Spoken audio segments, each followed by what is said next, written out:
Hello, I am your host, Kathy Chester, and welcome to the Move It or Lose It podcast, a podcast about all things that move the mind, body, and soul. The Move It or Lose It podcast is for information, awareness, and inspirational purposes only.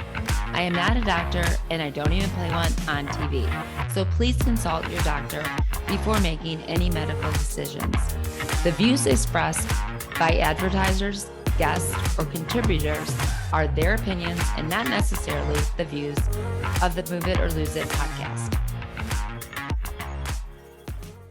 Hi, so we are so excited today. We are getting into TikTok world. So it's Kathy from MS Disrupted, and we are excited for another episode of Move It or Lose It podcast. And tonight I have Paige Budas. Like I have bloopers of all last names. It is just something with me. And as soon as you say it, I'm like, I know I'm going to screw it up. So Paige, you have been a friend of mine on TikTok. Thank you for coming on with us tonight. Thank you for inviting me. Absolutely. So a lot of it came up with, as I have been forced to get on TikTok with my marketing girl, who made a great decision that she was like, just try it. And I'm like, I don't want to dance on TikTok. And she was like, it's not that. And I'm like, no, it is. I've danced on TikTok and I'm not doing it again. And so she really challenged me just to look into like the MS stuff. I'm like, I've never seen MS stuff. And so I started to dive into it. And I was so pleasantly surprised to find so many different MS rooms, MS people on there. And you were, I think, one of the first people I saw. And I was like, first off, whoa, your hair. Like, I was like, dang, could I get away with that? So you impressed me right away. And the stuff that you said about MS, your views about it, I was just very impressed with the way that you talked about MS, your knowledge. I was like, are we on TikTok? Because this girl knows a lot. So you really sold me immediately about TikTok being something that we could actually be this support group on it and actually learn a lot on TikTok. So thank you for that. And because it really was something that I learned that was just really cool. So I really was impressed by you. Well, thank you. That's a huge compliment. I appreciate that. Absolutely. So I want to know more about you. So for the listeners who don't know you, don't really get TikTok, think it's something that's crazy. I want them to know you. So talk to us about life before diagnosis, before MS being a part of the gang ever came into your world. Okay. Well, before MS plagued me, my life centered around endurance sports. So running, cycling, swimming, basically anything fitness related, healthy lifestyle, anything I could do to push my body beyond its limits and physical challenges. That was just my thing. I've done several marathons. I've lost count how many half marathons, See, I knew that I triathlons. liked you. I knew that there was a reason I liked you a lot. Knew you're very common. So, I've also done a couple of Ironman triathlons too. Oh, so wow. Look at you. I've not done that. So yeah, very, very active, just at the peak of my fitness. In 2016 and 2017, I was ranked as one of the top females in the state of Utah in triathlon sport. So yeah, and in 2018, when MS hit me and I had my first relapse, it grounded me completely. Wow. I went from an activity level way up here to nothing, just completely grounded. And that really took a hit on me. And so Yeah. But especially when you're so active. It's like, I'm sorry, what? What is yeah, this? yeah, I did not handle it very well at all. And it was such a shock because I had a really bad headache one night. It felt like just an ice pick being stuck into my head, and woke up the next morning and I had a numb spot on my head about Mhm. that big, and it was just numb, and the Right. headache was still there. So I just kind of figured, okay, maybe it's part of the headache. I didn't really pay much attention to it. But after a few days, it had spread down the entire right side of my face. And so everything was numb on the right side. My eyelids, inside of my nose, inside of my mouth, half my tongue Wow. was numb, half my gums were numb. And I still ignored it just because, when you're extremely healthy and you're at a fitness level as to where I was, you get this mentality that nothing can take you down. Right. And so I just decided, okay, whatever this is, I'm just going to power through it. Right. Um, After about a week, I started experiencing dizziness and auditory hallucinations. So I'd have Wow. like a wobbling noise in my ear. Um, and the dizziness is when my coworkers and my boss really started to get concerned. They thought I was having a stroke. Wow. And so they all convinced me, you need to go to the ER. And where I worked at the time, I was literally right across the street from the hospital. Okay. So So there was no excuse. You had to it, go. I had to go. Yeah. And if I still would have said no, more than likely they would have been calling my husband, and he probably would have dragged me to the ER. Mhm. So, but in the ER, I gave him my symptoms, and I specifically requested an MRI. Okay. um, because I said I don't know what's going on. I've got this numbness and everything, and they agreed. They didn't contest or anything. Mhm. Um, they did try to give me a migraine cocktail, which really didn't do anything for this headache. Okay. Um, but they did the MRI, and then they just released me because there really wasn't anything they could do. They ruled out anything life threatening at that point. They did say that it was not a stroke, but they did see something, but they needed to have um, a radiologist review it or whatever. But I got a call the next day from the emergency room, and they told me we need you to come back in to do another MRI with contrast. Okay. And I'm just like, Why okay, didn't they just keep you overnight? Is what I'm wondering. well, I don't know. Yeah. Who I don't knows? know.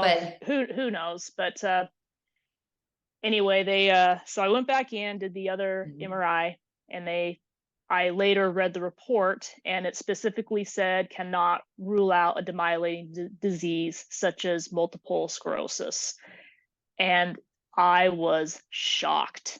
You Did could you have know what pushed that me over. was I had at no that idea. point? All I Okay. knew is Montel Williams had it. That's about all I knew. I knew Right. nothing about multiple sclerosis, but I knew it was serious. I knew it was chronic, but Yeah. that's about all I knew about it. Yeah. Oh, and my parents' neighbor had MS, Okay.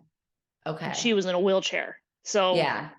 so Yeah. immediately I'm just like, oh my gosh. It is scary when you don't know and then you connect like people okay, well, they had it. And you're like, well, that's terrible because they were in wheelchairs. So Yeah. why do I have to know about them? Like, tell me someone else that's doing really Yeah. great. Yeah, exactly. So, um, let's see. So yeah, total complete shock considering Yeah. what where my lifestyle was at that time. So Right. like, it was a total shock. But they didn't diagnose me that Really. at that time though, because I mean they referred me to a neurologist, and the neuro ordered a spinal tap and more Fun. MRIs and Who everything. doesn't want those? Yeah. So, but My So what neuro, was the reason for? Was it they didn't feel there were multiple lesions or no, what? there were, yeah, Okay. there were multiple lesions. I have a cluster of them back Okay. here, and I had 9 O-bands. But he kept saying that there's still a chance all of this has been due to stress. His Okay. exact words. And at that time, You wouldn't I know. no, and I've never had to deal with doctors before, so Right. I had no idea how gaslighty that sounded. Right. Exactly. So I took him serious, and I just focused on trying to, recover Yeah. from everything I was experiencing. The headaches was the worst. That was the Yeah. worst part of it because the pain. I mean, the pain was there day in, day out for months on end. Yeah. Um, I ended up spiraling down into some pretty severe depression that year just Oh, I'm because sure. the lack of activity, Right. the pain, the day in, day out pain. Um, and we'll just say I really started to grow a really big compassion for other people that had to deal with that. Yeah. Um, That is something that's so true. We do grow that because yeah, you don't, like you said, when you are healthy, like I was the same, healthy my whole life, very into sports, um, very athletic, and you take it for granted, right? Like I'm strong, I'm always going to be healthy. What's my next challenge? What am I going to do next? And then all of a sudden you're sick and you're like, wow, this is what it's like to be sick. yeah. And you Well, start thinking about that. it was very humbling too because my mentality was a very stereotypical mentality of someone that's very athletic and very healthy. Mm. My answer to everything was just get up, move, exercise, Right, go, right, just do it. I mean, don't if you're depressed, get up and move. I mean, right, that was my answer to everything. And so I hate to admit it, but I was that kind of person that would right. roll my eyes at Oh, people who yeah, say that they're so depressed they can't even get out of bed for 3 days. right, I would just be like, "Oh, come on," And when I was actually experiencing that and going through that and realizing and learning this is real, yeah, this is debilitating. yes. And so yeah. Oh, for sure. I remember those same things. Everything was very black and white. And I was like, well, start doing something and Yeah, you won't feel so bad. And then exactly. I'm with you. It gives you an ability to have empathy that I don't feel like I ever had as much as I did, um, having this disease and watching people and not really, I would say, understanding depression like I did after having this disease, understanding anxiety and those kind of things. I would feel like snap out of it. Come on. Because when you're busy and you're moving, you don't experience that as much. But having going through this, it really gives you the ability to have compassion and empathize with others. And even having the podcast Move It or Lose It, it was a lot of misunderstanding what that meant. And then them coming and meeting me and doing the podcast and realizing, oh, she's not like move, move, move. It was a much different philosophy than, get up and move and do burpees. It was a much different idea. It was moving emotions, moving your body in a good way and not get up, give me 50 burpees. It's a much different idea. So absolutely, it's a beautiful thing when you're able to have that compassion that when we're really healthy and active, we just don't see it that way. And a lot of it too, I think, is growing up and getting older and things aren't quite as black and white as they were when you're younger. So that is very interesting. And talk to me about how did life change when you were able to start? Well, first off, what was the medication they put you on first? Well, so in 2018, when everything started, I chose not to start medication, even though I wasn't officially diagnosed. Mm-hmm. The neurologist was saying we can still put you on a lower efficacy, and I'm just like, if you're not going to diagnose me with it, I'm not going to take medication for it. Forget it, you know. Right.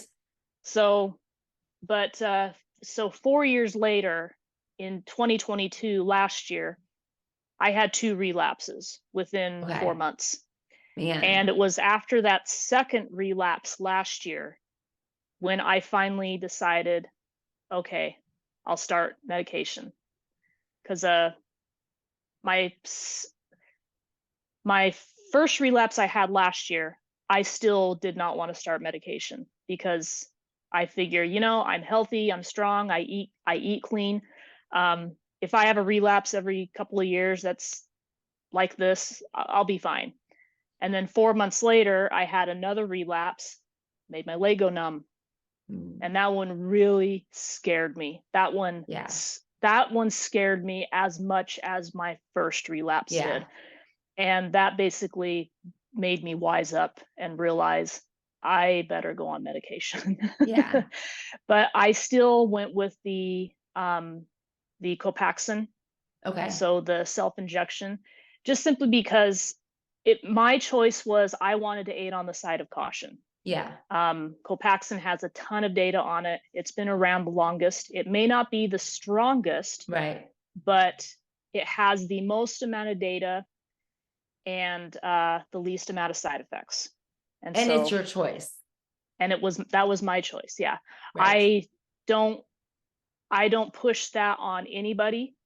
And if my MS, as far as the relapses are concerned, if my MS was more aggressive, I probably Right. would choose something more, a stronger medication. Right. Which is So, very smart. Mine happens to be, so I don't get to go back to those. So and I'm not doing well in Ocrevus. But like you, I'll have a lot of people because I'm out in the open and they see the podcasts and they're working out and they're like, should we not go on it? I get to ask that a lot. And I'm like, just because I'm not doing well on it doesn't mean you won't do amazing on it. So you can't take how someone else is doing and make that how you'll do. So don't take how I'm doing because it just isn't working for me. But you may be a rock star on it. It's just not yeah, doing well for me. Just like you're saying, like the Copaxone's working for you. Others may feel like this is not working. So it just is your body. It's how you're taking the drug. And so, or exactly. the DMT. So And I I think totally agree. everybody, yeah, and I think everybody in the MS TikTok community, the ones that we Yeah. interact with the most, I think all of them do very well as far as honoring that Yes. choice and the wishes of other people. I Mhm. have never seen anybody try to push a specific medication on someone else. Now, I do see Agree. people pushing to not go on medication at Yes. all, I but definitely do. Yeah. I'm like, wait, everybody gets to choose on their own. Like, it's like, don't there's do the that. big push to not see a neurologist, don't go on medication. And I'm like, oh, easy, easy. So there is a lot of that. So, but that, as much as I have fallen in love with TikTok and doing the things that we can and meeting the people we meet, we always have to understand there's good in social media and there's negative. And we can say that about Facebook, Instagram, any of that.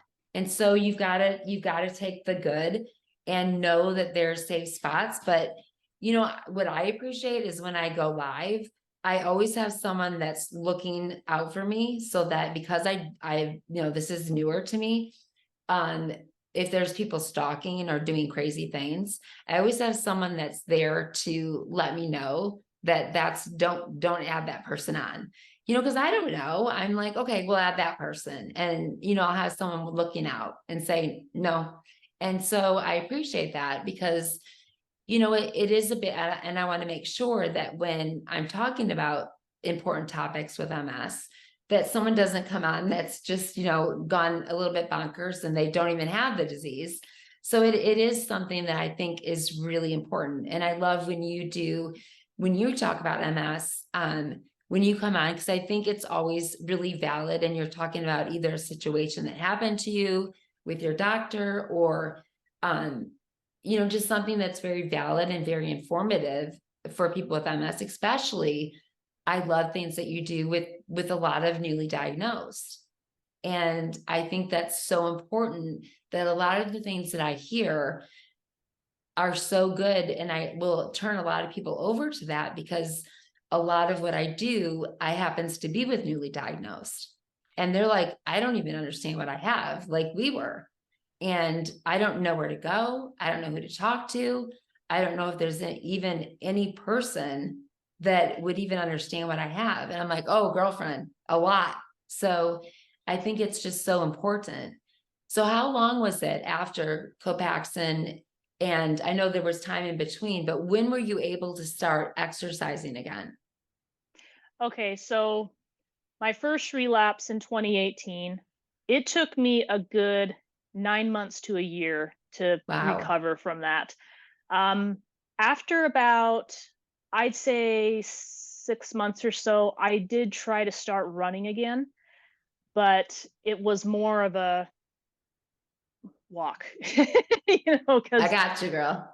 yeah, just because I mean, I was still battling fatigue. Like, Yeah. I was tired all the time. Um, I was sleeping 10 to 12 hours a night, and that went on a good 6 to 9 months or so. So Mm. I was just always tired, but I was still very anxious and really wanted to get back into some kind of activity. And so I think it was about 9 months when I finally did start running a little bit again, Okay. just shorter distances, Like mile, two picking miles up here with and like there. all the grandmas, running with Yeah. them. I felt But like I that. yeah, but I learned very quickly that I couldn't push myself anymore. I couldn't push my body. I couldn't get my heart rate up too high, because the first thing, that the headaches would just start to initiate. Yeah. And so I had to learn to pace myself, Yeah. basically. And so my whole uh that's when I started realizing, okay, if I'm going to become active again, my goals need to change. My goals are no longer, I want to hit that PR, I want to get faster, I want to go harder and everything. I had to change that from How hard was that? uh I Having failed gone through miserably. this. Yeah. Yeah, I I kept going failed around a many park that was times. a loop, and I would fall, cry, go around again, fall, cry, go around, kept falling, crying. I will Yep. master it. Bloody knees. Yep, And that the sounds people that about I would like run me. with were like, we can bubble wrap you. I'm like, fine, do it. So I was like, I don't care. I'm not stopping. So Yeah, I just kept trying and trying and trying. And I think probably by about 2020, I was starting to do half marathons again. mm, Um, but and so I was able to do a couple of half marathons, but not nearly at the speed that I had right. pre-MS. And then I was able to at least build my confidence enough to say, okay, I want to do a marathon again. But I am not going to set a goal for a time, because that I knew that if I tried to do that, then I was just going to completely destroy myself. So I started marathon training, and just did a very slow, for me Yeah. anyway. And I was able to do that. I was able Wow. to run a marathon in 2021. Um, Dang.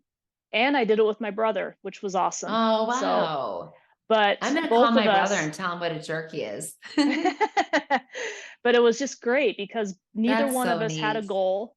And Yeah. so we just stayed together the whole time, and we'd run, we'd walk up the hills, and we'd run Yeah. down the hills, and just kept Wow. it easy, and I was able to do it. And Paige, I'm so proud of you. I'm getting goosebumps. That's so neat. I mean, as the runner, I mean, I know that I can't do that. And I'm so proud of you for that, because I'm trying to get to 5 miles. I'm like, I can.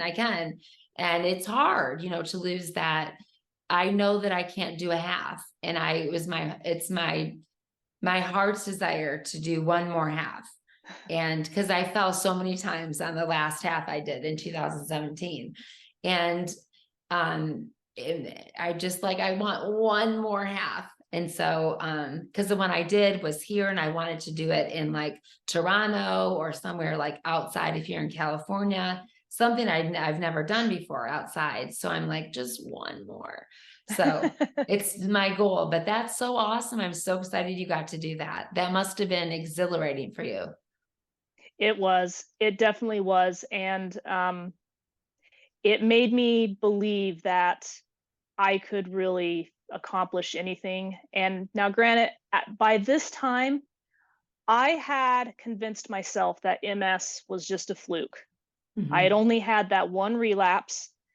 And by that time, it had been 3, almost 4 years. Okay. And I convinced myself MS was gone. And 2021 was a very good year for me. I did several races. I did that marathon. Wow. And so my confidence was really, really high. And why would you think it was anything other? I mean, you don't know a ton about it. You were feeling great. So why would you think anything else? Exactly. So, dun, dun, dun.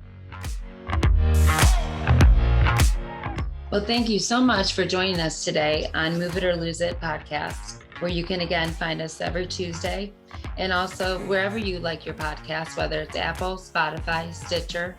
Join us on that. And we can't wait to see you again. We're going to have a lot of exciting guests and working together. And as always, you'll hear us say at the end of every podcast, we are stronger together. So let's do it. Let's become stronger together. Have a great day.